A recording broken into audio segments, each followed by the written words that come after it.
වන් green T අදත් අපි ඔබ හමුවට ආවා අපේ රටේ ලැබෙන සුවිශේෂී ඔසුවක් ශාකයක් ගැන ඔබට විස්තර කිහිපයක් කියන්න ඒ ගැන දැනුවත් කරන්න මේක ඉතාමත්ම සුවිශේෂී දිව්‍යමය ඔසුවක් කියලා අපේ පුරාණ ගැමියන් විශ්වාස කරපු ශාකයක් අපි ඉතින් ඉස්සර ටිකක් මේකේ බලමු.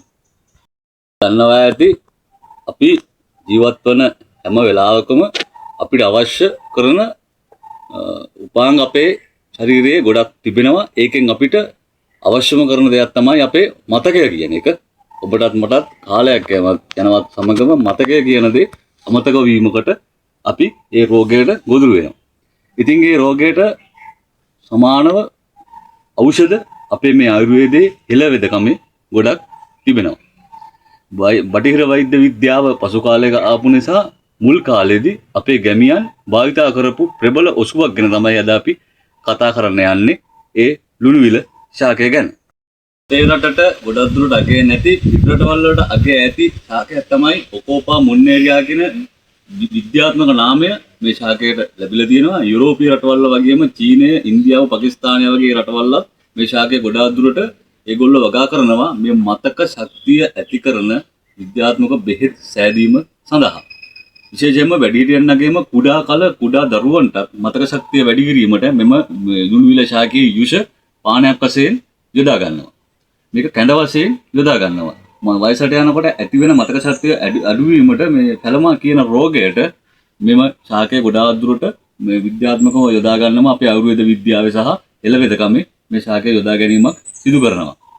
විශේෂයෙන්ම මේ ශාකය වැවෙන්නේ ටිකක් වගුරු බිම් සහිතව, තෙත් බිම් සහිතව, කුඹුරු ආශ්‍රිතව, තෙත් බිම් සහිතව මේ ශාකය ගොඩාක් දුරට වැවිලා තියෙන බලා ගන්න පුළුවන්. මෙම ශාකයත් අර ගෙඳ පවුලට, සාරණ පවුලට අයත් වන ශාකයක්, ඒ කුලයට අයත් වෙන ශාකයක්. ගොඩාක් අය මේ ශාකය පටල ගන්නවා මේ වගේම ඩුබයි රෝස කියලා මේ තියෙනවා මල් වර්ගයකුත්. ඒ මල් වර්ගයත් මේ ශාකයත් ගොඩාක් දුරට ගොඩක් අය පටල ගන්නවා. මේ තියෙන ලුණුවිල, මේ දම්පාට මලක් මේ ලුණුවිල ශාකයේ මේ පිපෙනවා. මේ තියෙන අපි බගා කරගත්ත ලුණුවිල ශාක කිහිපයක්. මේක මම මේ වෙල් මඩ දාලා කොම්පෝස්ට් පොහොර දාලා තමයි ජලය නොබසින්න තියලා තමයි තෙත් සහිතව තියලා තමයි මේ ශාකය ගොඩක් දුරට මම මේ වගා කරගෙන තිබෙන්නේ. අවශ්‍ය වෙලාවකදී අපිත් කැඳ සඳහා මෙම ශාකය අපේ ගෙදරත් අපි භාවිතා කරනවා. ගොඩාක් දුරට බටහිර වෛද්‍ය විද්‍යාවේදී මේ ලුණුවිල ෂැම්පු වශයෙන් එහෙම නැත්නම් කරල් ටැබ්ලට් වශයෙන් ඒගොල්ලන්ගේ වෙළඳ පොළට නිකුත් කරලා තියෙනවා. ගොඩක් මේ ශාකයේ අගය ඒගොල්ලෝ දන්න නිසා ගොඩාක් ලොකු වපසරියක් තියෙන ප්‍රමාණයක වගා කරලා මේ ශාකයෙන් ගොඩක් ඒගොල්ලෝ ප්‍රයෝජන ගන්නවා. අතීත කාලයේදී නම් අපේ ගෙවල් වල මේක ටිකක් වගා කරලා තුන අපේ ආච්චි අම්මලා අපේ තිබුණ වලම් මැස්ස කියලා එකක්. ඒ වලම් මැස්ස යට තමයි මේ ලුණුවිල වදකහ වගේ දේවල් වගා කරුවේ.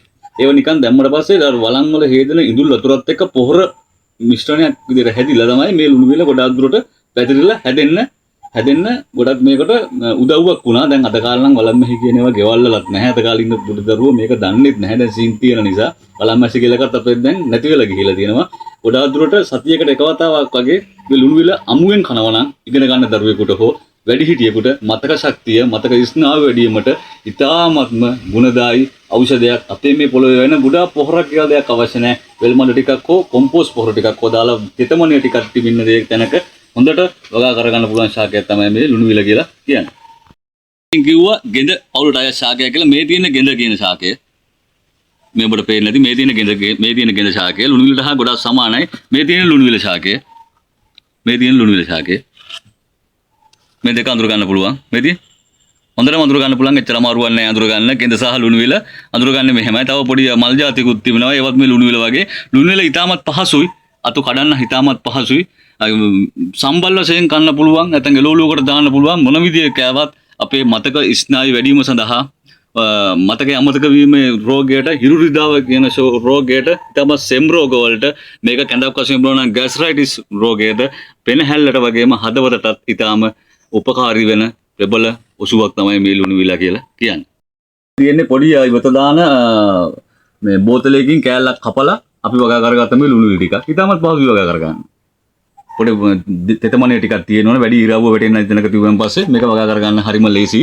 ගෙදර පුළුවන් නම් ලුණු තියෙන තැනකින් හොයාගෙන ඇවිල්ලා ගොඩක් වෙල් ආශ්‍රිතව තියෙනවා මේක වැවිලා ගොඩක් දැන් ඔය කෘමිනාශක වල්නාශක වගේ යොදන නිසා මේ තාමත් මේ හොඳ ශාකය වඳ වෙලා යනවා තියෙන ගොඩාක් තැනකින් පුළුවන් තැනකින් හොයලා පොඩියට හරි දෙක වගා කරගන්න පුළුවන් නම් මෙතනින් මේ වලින් කඩලා වගා කරගන්න පුළුවන් ඕන තැනකින් ඕනම තැනකින් ගෙනල්ලා ඊටමත් දිව්‍ය මොසුවක් කියලා තමයි අපේ පරණ සීලා ආච්චිලා මේ ලුණු නිල ශාකය ගැන හැඳින්වුවේ. ඉතින් ඔබට වෙනදා වගේම ටික කාලෙකින් තමයි අද අපි වීඩියෝ එකක් කරන්න ලැබුණේ. අපිට පොඩි ගැටලුවක් තිබෙන නිසා දැන් අපි ඉස්සරහට පුළුවන් විදිහට අපි වීඩියෝ ඔබට අපේ YouTube නාලිකාව ඔස්සේ ගෙන එනවා. අදත් මේ ගෙනාව අපේ රටේ තියෙන සුවිශේෂී ශාකයක් ගැන අපි ඉදිරියේදී මේ වගේම වටිනා කියන ශාකයක් ගැන ඔබට නිරෝගී සුවයක් ප්‍රාර්ථනා කරනවා.